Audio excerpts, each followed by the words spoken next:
compounding is a great thing. I always call it the eighth wonder of the world if it works in your favor. But if it doesn't, if it's negative compounding, that's money that could be in your retirement account, something you could rely on when you're in your later years.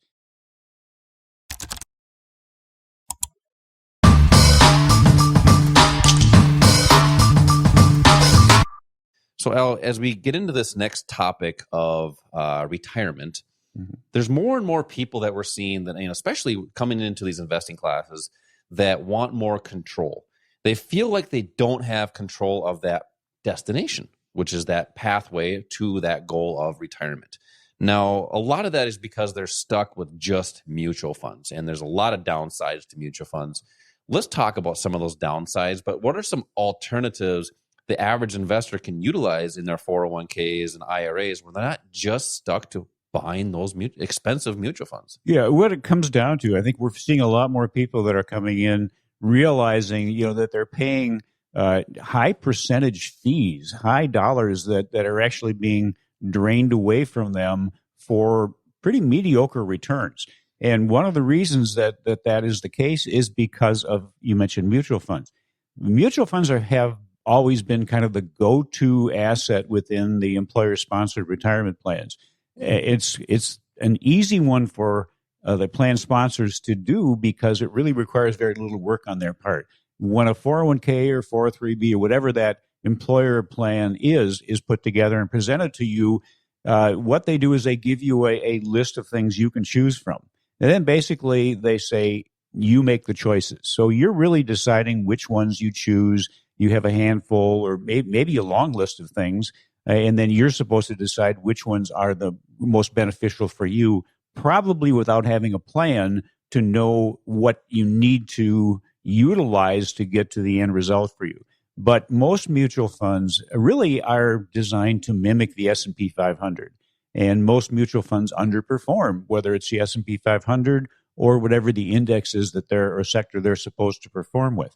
But then there are fees taken out. And we always talk about buckets, an income bucket for when you're working, when you're kind of in your accumulation phase, a wealth bucket, a retirement bucket for your later years and when you're in retirement.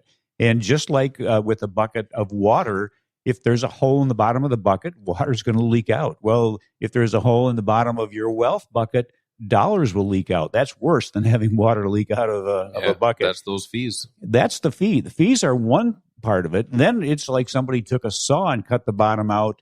If you let a bear market or major correction impact your retirement accounts. But the fees, I think people just have become accustomed to the fact that there are fees. That's just part of being in the market. And they accept that. And they don't realize what the impact of those fees can be. But if you're starting at a relatively young age, putting money into your 401k or 403b, it could actually impact you to the point where hundreds of thousands of dollars could be not there when you retire. And it was lost not only to fees, but also to the negative impact of compounding, because every dollar that's taken away in a fee is no longer there growing for you, creating other dollars. That's compounding is a great thing. I always call it the eighth wonder of the world if it works in your favor. But if it doesn't, if it's negative compounding, that's money that could be in your retirement account, something you could rely on when you're in your later years. So that's one thing that our students want to try to eliminate or minimize as soon as possible. One way of doing it is to have some of your assets in a self-directed IRA, not in necessarily in an employer-sponsored plan. Now, don't get us wrong. Those plans are great because they kind of force people to put some money away for retirement. But the problem is that the choices are mediocre as far as their potential returns. The fees are there. And really within those plans, there is very little, if anything, in most cases, nothing you can do when the market is crashing or correcting. In a self-directed account, you can actually have assets in there that will benefit in a down market as well as an up market and a sideways market. Plus, you can have what's the equivalent of an insurance policy on your portfolio in a self-directed IRA. The best thing I think about the 401ks is that free money. If you have a match, that's free money. That you want to take advantage of that. but then you're still really guided towards, and there's an emphasis on putting additional money in your 401k above what's matched. That money could be, if you choose, put into a self-directed IRA where you don't have fees, you have many more choices. You can actually trade some of the assets that we mentioned before, futures, Forex, options. Those are leveraged assets, and that leverage can be a game changer for people. It's the reason that the big institutions and the banks use those on pretty much a daily basis. You're right. I mean, think of it this way too. I mean, that the mindset of the average investor, the public, in everybody's in euphoria right now. So everybody has that mindset of it's going to continue to go up forever, which it potentially could.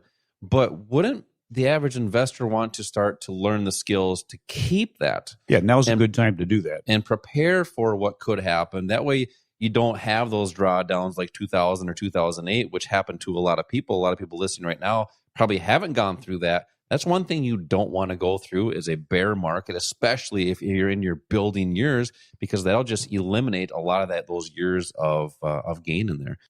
Al, we've been saying a couple of those C words today, choices, but I think the most important one or impactful one is that control. People do want control of their retirement pathway.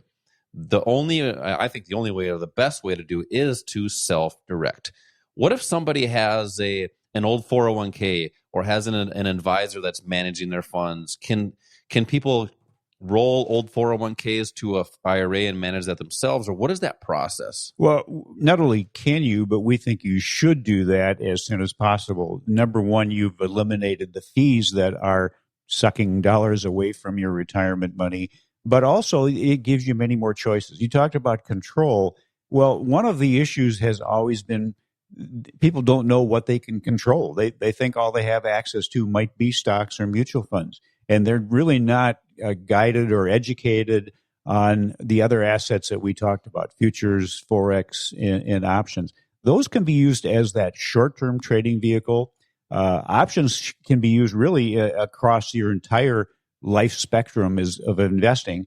Short-term, when you're in retirement or if you just have a long-term portfolio, options can be used to boost the returns. Options can be used as protection on what you have.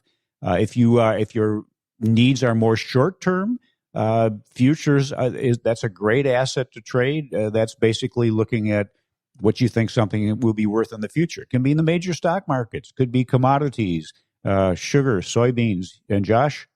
Well, we got to say lean hogs. Lean hogs, his favorite.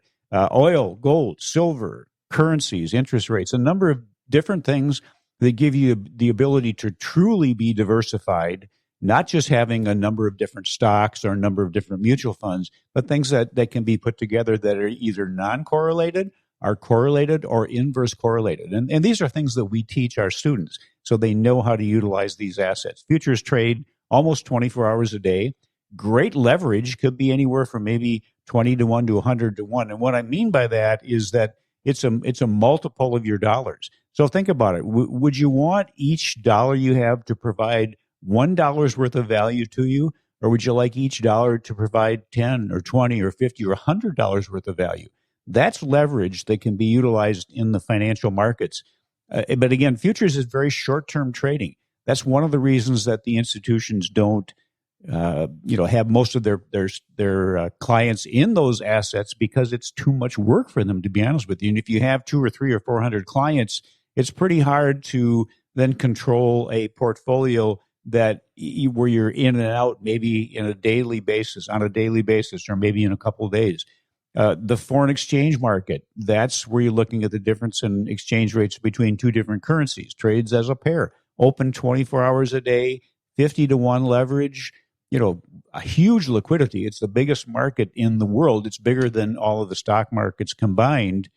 So you get that opportunity to have that leverage, have your money really working for you, good liquidity, so getting in and out at good prices, good entry and good exit positions is very easy. And the education is there. It's just you haven't been educated on them before. When we talked about education before, one of the things to look for when you're looking for a source of education is the ability to not only be educated on the different trading strategies. In other words, day